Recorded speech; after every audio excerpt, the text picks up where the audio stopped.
선줄로 착각하지 맙시다 라는 제목의 말씀 같이 나눠볼까 합니다.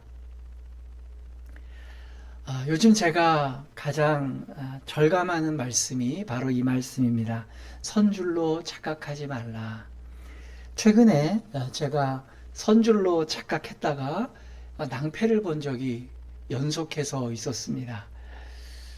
제가 이제 아주 가까운 시일 안에 제가 공식적인 자리가 있었어요. 제 인생에 굉장히 중요한 만남이었는데 굉장히 제가 돌이킬 수 없는 후회스러운 일들을 했습니다. 제겐 굉장히 중요한 사람들과의 첫 만남의 자리였는데요. 그 상황에서 제가 동석한 분들에게 너무나도 큰 상처와 아픔과 또 지워지지 않는 기억을 남기지 않았나, 그런 후회를 할 만한 그런 일들이 있었어요. 그래서 직간접적으로 사과를 했지만 이 공식적인 이 설교를 들을 가능성이 있을지 어떨지 모르겠지만 혹시 듣게 된다면 다시 한번 그분들에게 정중하게 사과를 드립니다. 저는 사과와 미안함에 대해서도 잠깐 한번 생각해 보고 갔으면 좋겠어요. 어떤 잘못을 하고 내가 아까 미안했어 라고 얘기하는 것은 전 사과가 아니라고 생각이 돼요. 피해를 당한 사람이 당했을 그 당시의 정서적인 아픔과 실제적인 고통을 진심으로 체감할 수 있어야 된다고 생각해요. 아니면 그건 아니더라도 최소한 피해를 당한 사람이 당한 아픔만큼은 아니더라도 그에 버금가는 후회와 고통과 또 그 수반하는 여러 그런 아픔들을 겪고 그것을 체감한 상태에서 진심으로 죄송합니다. 또 굉장히 반성하고 있습니다. 라는 태도를 갖는 게 저는 가해자의 몫이라고 봅니다. 나아가 그런 일이 다시는 재발되지 않도록 제가 최선을 다하겠습니다. 라는 마음의 언어적, 비언어적인 태도를 갖는 것, 저는 그게 사과요, 회개라고 생각합니다. 그런 의미에서 저는 이제 그러한 사과와 회개의 태도를 견지하려고 노력하고 있어요. 어쨌든 그런 일들은 제가 선줄로 착각했기 때문에 내가 인생에서나 신앙에서나 모든 부분에 있어서 내가 선 경험이 있고 나는 완성되어 있고 내가 더 우월한 가치에서 조언을 한다라는 그런 생각에서 빠져 있을 때 저지른 실수라고 생각이 돼요. 얼마 전에 TV를 자주 안 보는데 아내가 이제 TV를 돌리다가 우연히 한 예능 프로그램을 봤어요. 거기를 봤더니 사회자가 길거리 지나가는 어린아이를 붙잡고 취재를 하는 그러한 프로그램이었습니다. 여러분 뭐 제목 알면 다 알 텐데 굳이 설교 시간에 제목을 말할 필요는 없겠고요. 초등학교 5, 6학년 정도 돼 보이는 여자에게 물었습니다. 잔소리와 조언이 어떤 차이가 있습니까? 그랬더니 그 여자아이가 참 명언을 했어요. 잔소리는 들으면 기분이 나쁜 게 잔소리랍니다. 그럼 조언은 뭡니까? 라고 얘기했더니 조언은 들으면 잔소리보다 기분이 더 나쁜 거래요. 참 맞는 얘기다라는 생각을 해보게 되었습니다. 누군가에게는 절대적 기준을 가지고 조언이라고 하는 이야기들이 다른 사람들에게는 큰 부담감과 짐이 되길 수 있겠구나라는 또 그러한 생각을 해봅니다. 그런가 하면 또 엎친 데 덮친 격으로 제 부모님께서 며칠 전에 일신상의 어려움을 당하셨어요. 그래서 제가 아버님이 입원을 하게 되셔서 고향에 내려갔습니다. 고향에 내려가면서 동생들에게 제 남동생 둘이 있는데 제가 호기롭게 내가 일주일 동안 간병할 테니까 금요 예배에 올라가서 방송하고 예배 드리는 거 그 직전까지는 주일 저녁부터 내가 금요일까지 내가 간병하겠다라고 작천했어요. 그랬던 이유도 제가 이제 한 약 1년 전에 아버님께서 또 원주 기독병원에 입원해 계실 때 제가 옆에서 간병해 드렸기 때문이에요. 그런데 제가 그렇게 자신만만하게 이제 간병하겠다고 했는데요. 불과 하루가 지나지 않아서 제 몸이 아프기 시작하는 거예요. 너무 아프고 좀 몸에 이상이 있어서 제가 평소에 그렇게 뭐 크게 아프고 그런 적이 없었는데 너무 아픈 거죠. 설사가 하루 종일 나오고요. 그 다음에 열을 간호사한테 혹시나 해서 재활을 했더니 38도가 넘어가는 거예요. 그래서 동생들한테도 한 말이 있어서 지키려고 그래도 어쨌든 금요일까지 목요일까지라도 지켜보자 하고 지나가는데 도저히 뭐 밥도 못 먹고 열은 계속 나고 너무 힘들고 심지어 열이 나니까요. 만사가 귀찮아지는 거예요. 그러면서 이건 아버지를 병간하는 게 아니라 아버지한테 민폐를 끼치고 있는 게 아닌가라는 생각이 들어서 동생들에게 요청을 했습니다. 형이 좀 이러이러한 상황이니 내가 약속을 못 지켜서 미안한데 너희들이 와서 좀 아버님을 좀 병간했으면 좋겠다. 이런 상황도 제가 선줄로 착각했기 때문에 일어난 상황이라고 생각돼요. 제가 체력이 되고 여러 여건이 되기 때문에 아버지를 동생들보다 더 잘 간병해 드릴 것이다 라고 예상을 했어요. 그러나 아버님을 돌봐드리는 건커녕요, 제 자신도 돌보지 못하는 그런 시간이었고요. 그러다 보니 아버님도 지루하게 병실 생활할 수밖에 없었습니다. 그런데 이제 동생들이 와서 교대로 이제 며칠씩 나눠서 간병을 하는데 저 대신에 동생이 와서 간병을 하니까 아버지가 더 재미있는 거리가 많이 생겼어요. 동생이 재미있는 타블렛을 하나 갖고 와서 아버지 좋아하시는 장기를 이렇게 두게 하니까 아버님이 또 되게 재미있게 그렇게 시간을 무료한 시간을 보내는 걸 보게 되었습니다. 그러면서 저도 그 며칠 동안 한 3일인가요? 주일부터 제가 수요일까지인가 그래 있었으니까 그 며칠 동안 뭐 고열 때문에 잠도 못 잤지만 병실에 있다 보니까 또 떠드는 소리, 밝은 빛 이런 것 때문에 거의 잠을 자지 못하면서 제가 그런 생각이 들었어요. 손줄로 생각하는 것이 얼마나 교만하고 얼마나 참 유한한 것인가라는 것을 절감하는 그러한 시간이었습니다. 근데 선줄로 생각하고 내가 모든 것을 다 해결할 수 있다라고 생각할 때 우리는 그때 넘어질 수가 있어요. 제가 요즘에 그런 걸 많이 느껴요. 그래서 설교도 이제 좀 내용도 저의 좀 연약한 부분도 좀 공개하고 그렇게 설교해 볼까 하는 생각을 갖고 있습니다. 그때 문득 그런 생각이 드는 거예요. 그래서 그 지치고 있다가 이제 조금 속도 편안해지고 열도 좀 내려가고 그러니까 정신이 좀 드니까 사람이 어디 갈 때 마음과 나올 때 마음이 다르다고 좀 정신을 차리고 나니까 하나님 앞에도 조금 불편한 마음도 생기고 왜 이렇게 저를 궁지에 몰아서 뭐 이런저런 일이 막 겹치게 만드십니까? 그러다가 이 말씀이 자꾸 떠올라서 이 말씀을 붙잡고 보는데 선줄로 생각하는 자 넘어질까 조심하라. 그럴 때 제가 그런 생각이 드는 거예요. 약간 반항기죠? 아니 왜 넘어지면 안 됩니까? 이런 생각이 드는 거예요.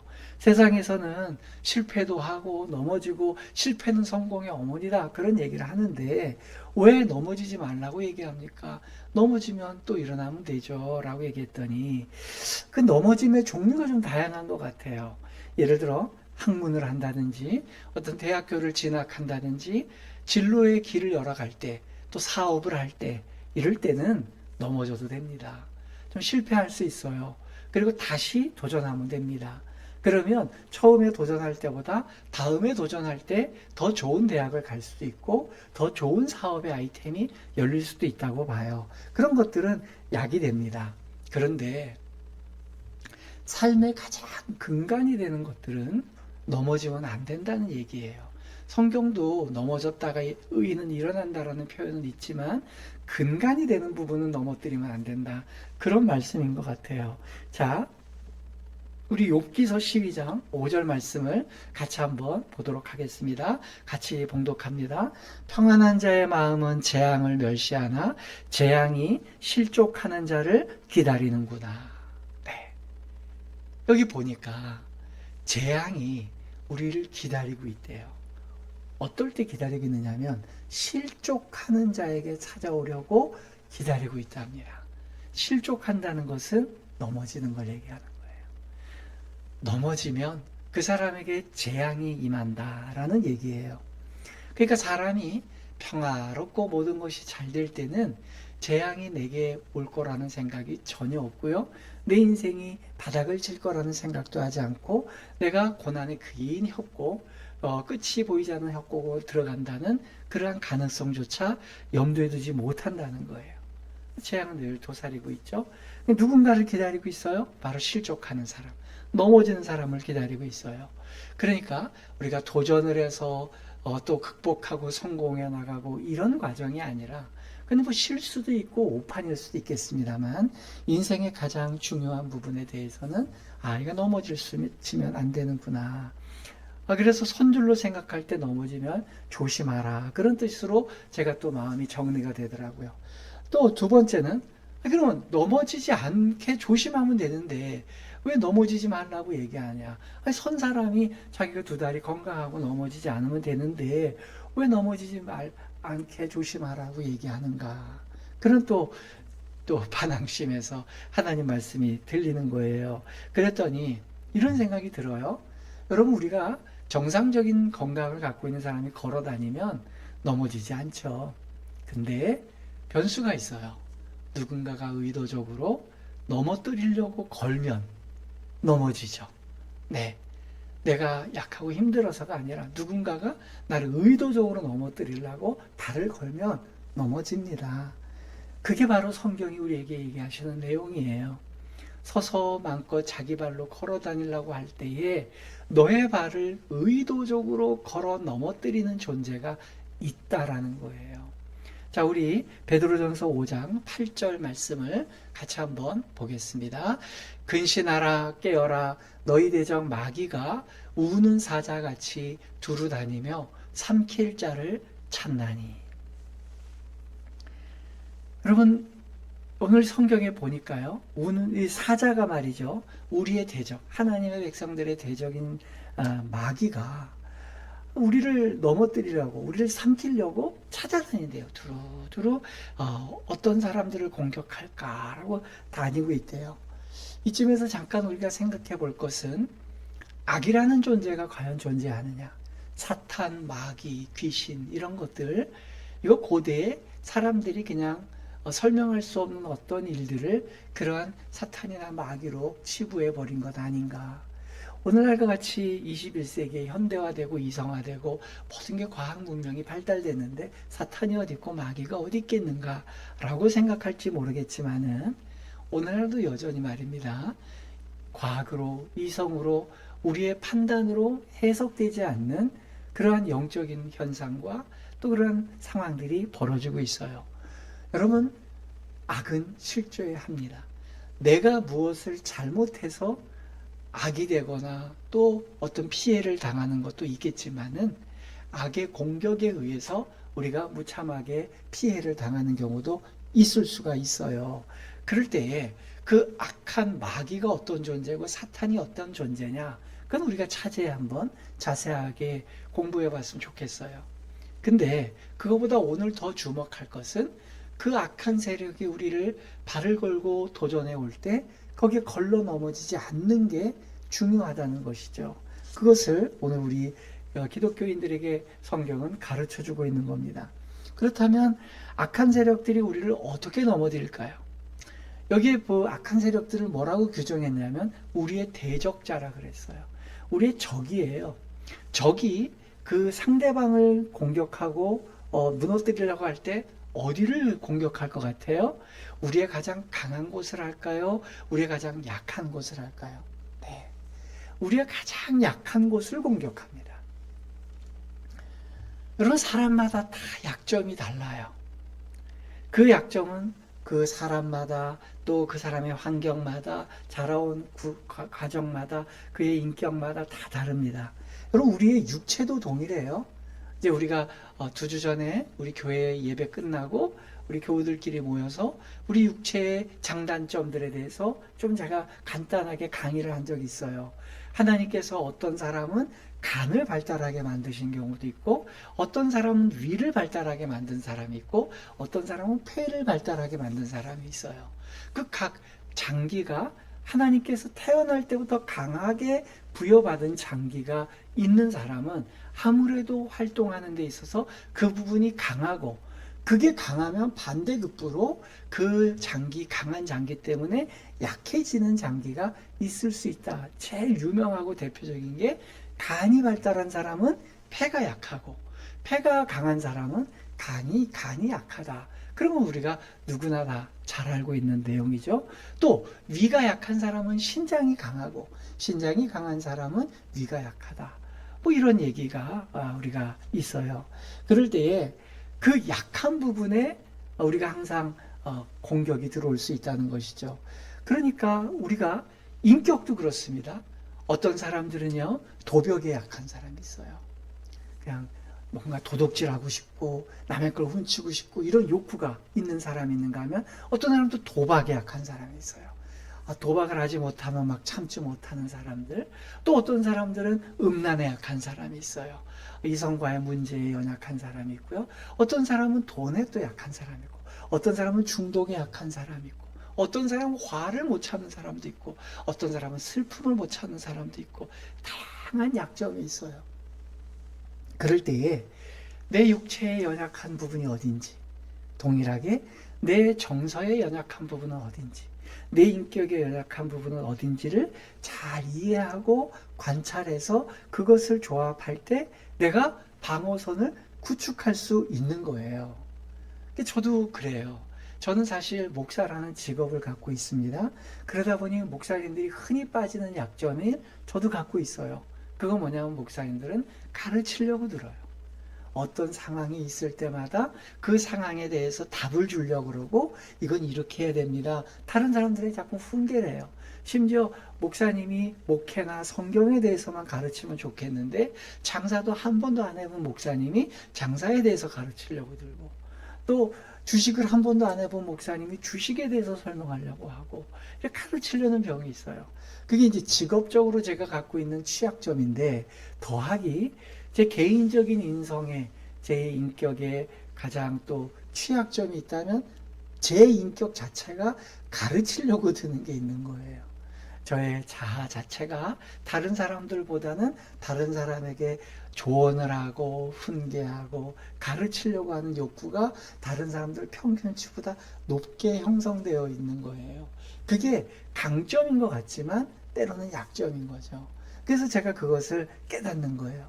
어떤 관계가 틀어지고 누군가에게 상처를 입히고 누군가를 실족하고 난 다음에는 한 발 물러나서, 그래, 내가 참 이 매사에 가르치려고 들고 무슨 결론을 내가 맺어야 되려고 하고, 이런 것들이 내 약점인데, 오늘 그 약점이 그동안에 아무것도 제지하지 않는 상황에서 그냥 또한 몇 달을 몇 년을 지내오다 보니까 내가 그 부분에 브레이크가 고장이 나서 이런 또 과속 질주를 했구나. 그래서 누군가의 마음에 돌이킬 수 없는 아픔을 줬구나. 그런 마음들을 저는 반성하게 되는 거죠.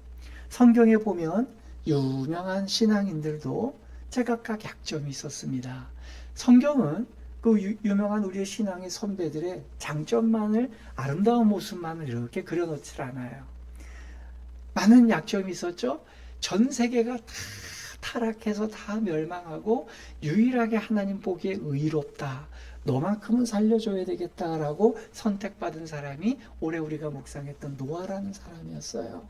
얼마나 위대하고 얼마나 흠이 없는 사람이었으면 하나님께서 그 수억 명의 사람들을 다 멸하실 때 한 명을 살리실 때 그 대표주자가 됐을까. 근데 그 노아가 무엇에 취약했어요? 노아는 술을 좋아했어요. 그 신앙이 좋았던 사람이 술을 즐기는 사람이었습니다. 그런가 하면 이스라엘 역사의 이제 조상격이 되는 그 이스라엘이라고 하는 나라의 이름을 갖게 된 야곱이라는 사람. 그 사람은 무엇에 약했습니까? 욕심에 약했고요. 경쟁에 약했어요. 소유욕과 내가 주도권을 갖는 것과 형과 경쟁하는 것과 외삼촌과 경쟁하는 것, 경쟁해서 내 것을 취득하려고 하는 그 마음이 너무 강했어요. 그게 그 사람의 약점이었던 거예요. 심지어 그러니까 하나님이 보내신 하나님의 사자와도 붙들어 싸우는 거죠. 모세는 어땠습니까? 우리가 작년에 오랫동안 묵상했던 모세는 분노에 약했어요. 그 온유한 사람이 다른 건 다 괜찮았는데 한번 폭발적인 분노가 있을 때는 주체하지 못하는 거예요. 다윗은 어떻습니까? 이스라엘의 최고의 성군이자 오늘날도 이스라엘 국기는 다윗의 별이에요. 그 위대한 다윗이 무엇에 약했죠? 네, 이성 문제에 약했고 성욕에 약했어요. 이와 같이 굉장히 약한 게 많아요. 솔로몬도 마찬가지예요. 모든 것을 다 가졌고 부귀와 영화를 다 가졌지만 솔로몬이 약했던 건 자신의 인기와 명예를 유지하는 거에 약했던 것 같아요. 그러니까 이방 다른 주변 국가의 사람들이 정략 결혼을 하자 할 때 그들과의 관계가 틀어질까봐 그들과 정략 결혼을 해서 너무 많은 정략 결혼을 하는 이런 일들을 보게 됩니다. 이와 같이 약점이 있다는 것 자체가 우리에게 결격 사유가 되는 게 아니라 오히려 그 약점이 무엇인가를 내가 외면하는 게 결격 사유가 되는 거예요. 누군가에게는 다 약점이 있는데 내 약점은 무엇인가? 나는 왜 유독 이 부분에 대해서 굉장히 마음이 상하고 이 부분에 대해서 내 마음의 평정심이 무너지고 힘들어지는 걸까? 그것을 그냥 상대가 그랬으니까 또 이 주변 환경이 그러니까 내가 지금 그럴 수밖에 없는 처지니까 라고 보기보다는 우리가 지난주 금요 예배 시간에 봤던 것처럼 여러분 내가 아는 나 내가 알지만 남이 모르는 나 나는 아는데 나는 모르는데 남이 아는 나 나도 모르고 남도 모르는 나 네 개의 영역을 우리가 살펴봤잖아요. 그 살펴보는 영역 속에서 뭐 내가 그렇게 화낼 수도 있지라고 하는 게 아니라 도대체 나는 모르는데 남들은 다 알아요. 쟤는 저기 건드리면 딱 평정심을 잃어. 쟤는 자기가 계속 잘난 줄 아나 봐. 계속 자기가 떠들고 있네. 이런 것들, 이런 부분들, 내가 어느 부분에 취약한가라는 것들을 다른 사람들이 나에게 이야기해 줄 때 그건 네 생각이고 난 그렇지 않아 라고 얘기하면 그 사람은 자기의 영역이 나도 모르고 남도 모르는 영역이 점점 커지는 거예요. 근데 그래요? 당신이 보기에 나가 그렇게 느껴져요? 일단은 제가 기억해 둬야 되겠다. 그러니까 기억해 두는 거예요. 근데 그 한 사람만의 의견일 수 있잖아요. 근데 또 다른 사람이 그런 얘기를 해요. 또 세 번째도 그래 얘기해요. 그럼 이건 유의미하게 받아들여야 되겠는데? 그리고 내가 왜 이런 문제에 반복적으로 여기에 걸려 넘어질까? 그리고 내 인생을 쭉 되돌아보면서 내가 마음이 갑자기 에너지가 떨어질 때 내가 주로 어떤 주제와 어떤 상황에서 떨어질까라는 정보들을 하나하나 모아보는 거예요. 그게 내가 인정하고 싶건 인정하고 좋건 이거 상관없어요. 그런 유의미한 정보들을 하나하나 모아나 갈 때에 나는 몰랐는데 내게 이런 부분이 있구나라고 그 영역을 열어놓으면 내가 아는 영역이 더 넓어지는 거거든요. 동시에 내 자신도 성찰해 보는 거예요. 내 자신이 이렇구나. 나아가서 나도 스스로 나를 열어서 나만 알고 있던 내 영역을 사람들에게 넓히는 거예요. 그래서 내 못난 모습, 또 모자란 모습도 여과 없이 보내는 거예요. 지난주에 그런 설교를 했기 때문에 하나님이 이런 장면을 만드신 것 같아요. 금요 예배 때 그 설교를 하고 난 다음에 상로가 너도 얼마나 부족하고 얼마나 한계가 있는 사람인지 한번 깨달아 봐라. 이렇게 그래서 막 몰아치신 것 같아요. 하루 만에 이틀 만에 제 자신의 건강과 주변 사람들의 건강, 또 주변 사람들과의 대화, 만남 이런 것들을 총체적으로 제가 통제할 수 없게 만들어 버리니까 제가 거기에서 손을 바짝 든 거예요. 주님, 제가 한계가 너무 많은 사람이군요. 저 때문에 상처 입는 사람이 너무 많군요. 라고 느끼게 되는 것이죠. 그럴 때에 내 자신을 사람들에게 계속 열어 보여줘요. 그래서 저도 오늘 설교가 조금 다소 침체되고 가라앉고 무거운 것 같지만 저의 연약한 모습을 우리 예수님 이야기 교회 성도들에게는 공유하는 겁니다. 주일 설교도 앞으로 그렇게 할 거예요. 예전에는 제가 좋은 정보들 위주로만 이렇게 설명을 해드렸었는데 그게 아니라 이제는 제가 조금은 하나님 앞에서 좀 내가 객관적으로 나를 좀 이렇게 드러내도 되겠다라는 생각이 있으면 그것들을 좀 드러내서 사람이 그런 것 같아요. 그죠? 제가 잘난 모습 보고서 김 목사님 좋은 모습이네. 나도 저런 모습을 본받아야지 라고 하는 생각을 가지는 것보다는 오히려 제가 좀 연약하고 힘든 모습이 있을 때 우리 목사님도 저런 모습이 있구나. 그럼 나도 이런 연약한 모습이 있는데 괜찮겠지라고 생각하시지 않을까 그런 생각을 하고 봅니다. 그런 의미에서 보면 하나님께서도 우리가 너희가 넘어질까 조심하라 라고 얘기하실 때는 우리의 정신도요 하나님이 그렇게 설계해 놓으셨어요. 우리의 원래 천연적인 욕구가 있거든요. 내가 배고프면 먹고 싶어요. 그건 자연적인 욕구예요. 근데 먹는데 아무거나 그냥 돈도 내지 않고 확 먹으면 범죄잖아요. 그러니까 그런 욕구들을 참게 하는 기제를 만들어놔요. 그리고 내가 이런 일을 있을 때 화가 나요. 근데 그 화를 참아요. 내가 이런 일일 때 슬퍼요. 근데 참아요. 그럴 때 그 막는 역할을 하는 걸 방어 기제라는 걸 주님이 만들어 주신 거예요. 화라산같이 끌어오르고 있는 우리의 감정과 우리의 욕구의 덩어리들을 주님께서는 그것을 우리 안에 딱 화라산같이 있는 거를 그 위에 방어 기제라는 것으로 막아요. 그래서 이것들을 유머로 막기도 하고 합리화로 막기도 하고 수많은 방어 기제로 막게 해요. 근데 여기서 수준 높은 사람과 수준 낮은 사람의 차이는 그 방어 기제가 수준 높은 걸 쓰는 사람들은 인격이 좋고 수준이 높은 사람이에요. 근데 그 방어 기제가 낮은 거, 예를 들어 거짓말 또는 뭐 다른 거, 폭력 이런 걸로 만들어 놓으면 그런 건 이제 수준 낮은 사람이 되는 것이죠. 근데 문제는 뭐냐? 그 우리의 화라산까지 같이 끌어오르는 이 욕구를 틀어막고 있는 이 방어 기제 중에 심리학에서는 이렇게 얘기해요. 가장 두껍게 방어 기제가 되어 있는 그 부분이 그 사람의 가장 취약한 곳이다. 하나님이 참 대단하시죠. 우리의 인간을 만드실 때에 그 사람의 정서 중에 가장 취약한 곳에 가장 큰 방어 기제를 거기에 모아놓았다는 거예요. 그래서 역으로 그가 가장 방어하고 드러내고 싶지 않아 하는 그 부분에 사실은 우리의 핵심적인 다이나믹, 역동이 들어있는 거예요. 그 문제가 숨어 있는 거죠. 그러다 보니까 그것을 잘 이해하고 바라보고 직면할 수 있으면 내가 조금 더 편안하고 가벼워지는 거예요. 뿐만 아니라 그 방어 기제라는 것도 우리를 보호하고 우리를 안전하게 지켜주는 그것마저도 우리는 수준 높은 그 도구들로 바꿔가야 되는 거예요. 우리가 이제 이런 얘기를 해요. 성격 갑옷이다 라는 말을 하거든요.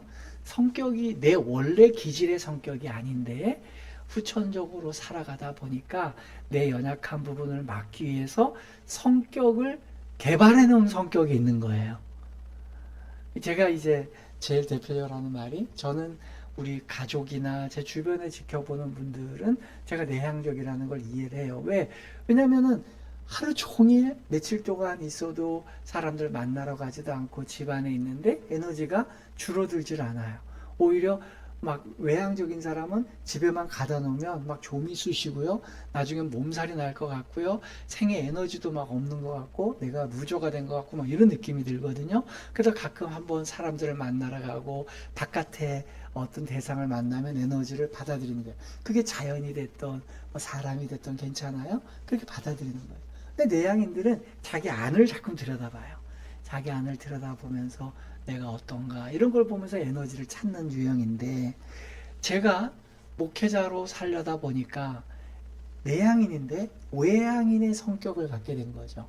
사람들 만나면 상냥하고 말을 잘하고 또 열심히 말해주고 대응해주고 외향인의 성격을 가지게 돼요. 그러면 그런 외향인의 성격을, 그래서 제가 얼마 2주 됐나요? 한 주 됐군요.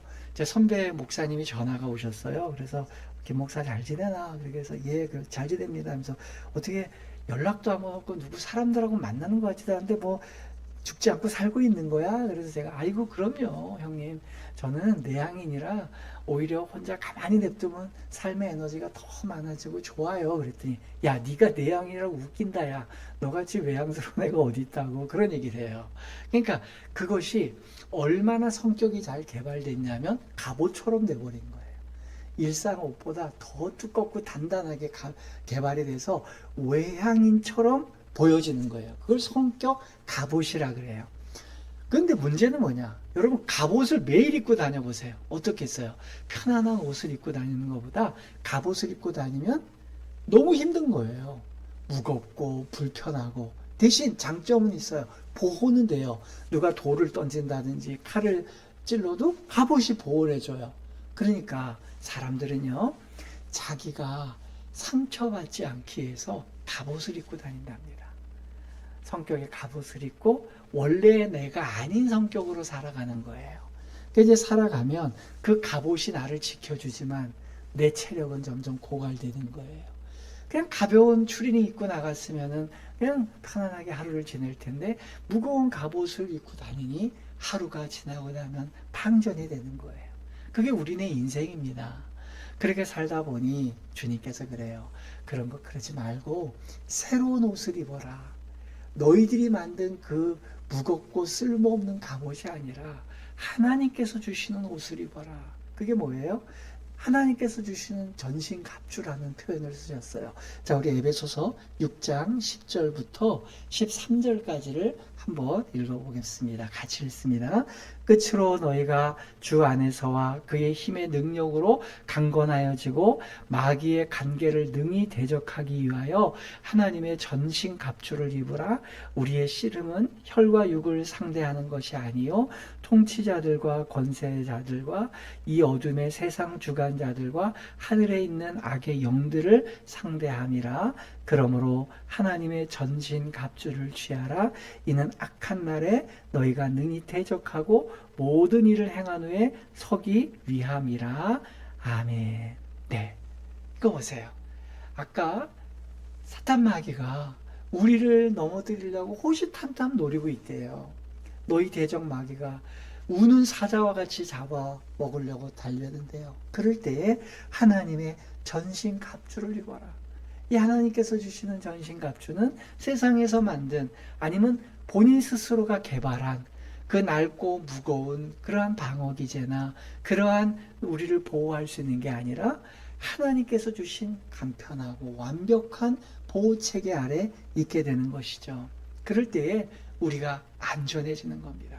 그 얘기는 뭔 얘기인가요? 하나님의 보호가 없으면, 하나님께서 공급해 주시는 그 어떤 게 없으면 우리의 인생은요, 넘어집니다. 넘어지면 재앙이 옵니다.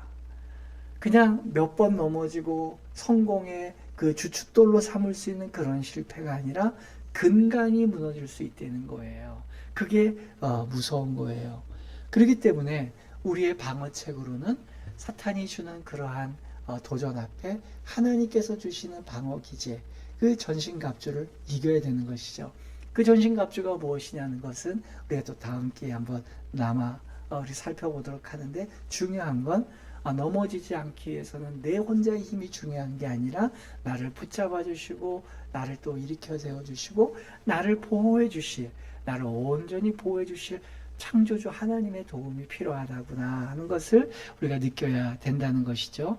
그리고 무엇이든지 마지막으로 한 가지 더 말씀드리면, 넘어지는 것은 내가 건강한데 누가 잡아뜨려서 넘어질 수도 있지만 또 한 경우가 있죠. 내가 약하면 넘어져요.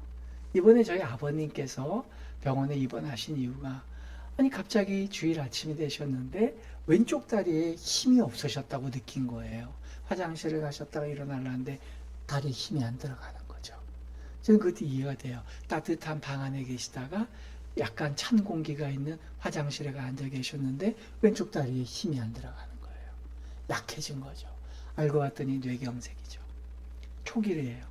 그래서 왼쪽으로 가는 오른쪽 뇌경색이 와서 왼쪽 다리가 좀 불편해지신 그런 경우가 있어요. 이와 같이 우리가 약해져도 넘어집니다. 그래서 지금 재활 훈련을 열심히 치료를 하고 계세요. 여러분, 이거 뭡니까? 우리가 약한 부분들이 결국은 우리 스스로를 넘어뜨리는 계기가 되기에 내 약한 것은 어떤 것인지를 분별해서 그것을 강화시키는 노력을 해야 돼요. 육체적으로도 내가 약한 부분이 어딘지를 아는 거 중요하고요. 정서적으로도 내가 어디 부분이 약한지를 아는 게 중요하고요. 하나님이 나를 각기 종류대로 사람을 만드셨는데 그 중에 어떤 유형으로 만드셨는지를 살펴보는 것도 중요한 거예요. 그래서 이제 우리가 주일 예배 끝나고 재미있게 게임하고 노는 시간도 갖겠지만 또 한 주씩은 우리가 우리 자신에 대해서 하나님 앞에서 알아가고 내가 하나님 앞에 어떤 경향성을 갖고 있는지를 살펴보는 시간을 가지려고 하는 거죠. 어쨌든 우리가 살아가는 방법이 그렇습니다. 결론입니다. 그럼에도 불구하고 우리가 선줄로 생각할 때 넘어질까 조심하라 라고 하는 이 메시지의 가장 또 우리가 근간이 되는 말씀은 뭐냐? 그럼에도 불구하고요, 넘어진 자는 하나님께서 이렇게 세워주십니다. 우리 마지막으로 잠언서 24장 16절 한 절 말씀을 같이 한번 읽어봅니다. 대저의인은 7번 넘어질지라도 다시 일어나려니와 악인은 재앙으로 말미암아 엎드러지느니라. 아멘. 하나님께서 뭐라고 얘기하시냐면 한 번 넘어지면 못 일어나는 사람이 있고 한 번 넘어져도 일어나고 7번 넘어지면 8번 일어나는 오뚜기와 같은 사람이 있대요. 그 기준이 뭐냐? 바로 의인이냐 악인이냐는 거예요. 의인은 7번을 넘어져도 8번째 일어나고요. 7전8기라는 말이 여기서 나왔죠. 7번을 넘어져도 8번 일어난다. 그 유명한 홍성환 씨가 얘기했던 7전8기라는 말은 잠언서 24장 16절에서 온 얘기예요. 근데 악인은 재앙으로 인해서 한 번 넘어지면 일어나지를 못해요. 그게 차이입니다. 하나님을 믿는 것의 유익이 뭐냐? 하나님은 그 사람에게 끝끝내 용기를 주고 일으켜 세워주십니다. 저는 이거에 대해서 이번 주간에도 실제적인 간증을 드릴 수 있어요. 그래서 주 초에 갑자기 제가 지방에 내려가서 고향에 내려가서 아버님과 함께 병실에 있는 동안 이제 3일 정도를 계속 지내야 되니까 이제 화요일 수요일 되니까 그 예배 때 뭔 설교를 할까 그런 생각이 드는데 그래 손자는 넘어질까 조심하자 이 설교를 해야 되겠다라고 마음을 먹었는데요. 그때 톤은 어떤 얘기였냐면요. 그냥 어떻게 보면 우울함과 비참함으로 설교를 끝내려고 그랬어요. 제 마음에. 그냥 가서 저는 진짜 이제 목회도 자신이 없고요. 저 자신도 돌보기도 너무 힘들고요. 이렇게 사람들에게 돌볼 수도 없는 여건에 있는 제가 참 무슨 자격이 있습니까? 이런 얘기 위주로 쭉 펼쳐가야 되겠다. 그런 생각을 하고 있었는데 또 시간이 지나니까요. 성경을 찾아보고 그 성경을 읽어보고 이 성경에서 주님이 내게 주시는 메시지가 뭘까 계속 읽다 보니까 마음에 어떤 마음이 드냐면 그래도 하나님이 나를 사랑하시는구나. 내가 고열로에서 만사가 귀찮고 내가 목회자 자격도 없다. 내가 아버지로서의 자격도 없다. 이런 생각을 막 하고 있을 때 주님이 내게 주시는 마음은 장로가 그래도 힘내자. 일어나서 사람들에게 복음 전하고 또 통해서 사람들에게 더 많은 격려를 세워주자. 이런 용기를 저에게 주시는 거예요. 그래서 오늘 제가 금요 기도회 때 또 이렇게 웃는 얼굴 그런 마음으로 여러분들한테 말씀을 전하고 있습니다. 사랑하는 성도 여러분, 명확한 진리 하나는요. 의인은 하나님께서 의롭다고 해주는 사람이 의인이지 그 사람이 착하고 죄를 짓지 않는 사람이 의인이 아니에요. 성경이 말씀하시는 의인은 righteousness, 하나님이 의롭다고 칭해 주시는 사람이에요. 아까 말씀드렸죠? 노아라는 사람이 술 먹고 실수한 사람이 있지만 의인이라고 하나님이 칭해 주셨기 때문에 하나님께서 그를 의인이라고 하는 거예요. 그러면 7번을 넘어져도 8번 일어나게 하는 사람이 누굽니까? 하나님이 의롭게 바라봐주는 사람. 더 쉽게 얘기하면 하나님이 선택한 사람. 하나님이 너는 내 자녀야 라고 한 번 선택해 준 사람은 끝끝내 포기하지 않습니다. 넘어지고 실수하고 차빠지고 위기를 닥쳐도요. 하나님은 끝끝내 그 사람을 붙잡아 주십니다. 그리고 당당히 일으켜 세워서 그가 넘어졌을 때 비웃고 조롱하던 많은 사람들에게 당당하게 그의 명예를 회복시켜 주시는 분이 하나님이세요. 저는 그런 하나님을 지금까지 경험해 왔어요. 또 여러분들이 그런 삶을 경험해 보기를 정말로 부탁드립니다. 바로 그 은혜가 여러분들에게 있기를 주님의 이름으로 부탁드립니다. 아멘.